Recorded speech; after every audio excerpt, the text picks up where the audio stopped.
Hey everyone! In today's video, I'll show you how to write proper user stories in Jira using the correct format that Agile teams follow. If you're new to Jira or Scrum, this guide will make it super easy.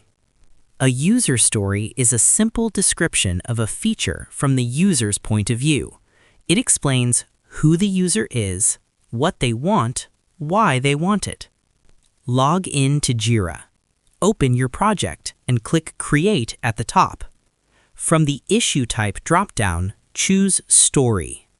Now, in the summary or description, follow this format.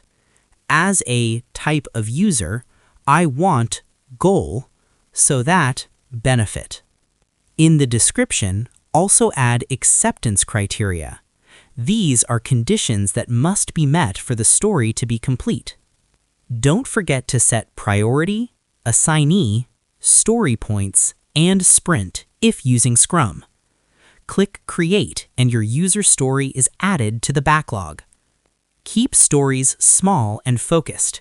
If it sounds big, split it into smaller stories.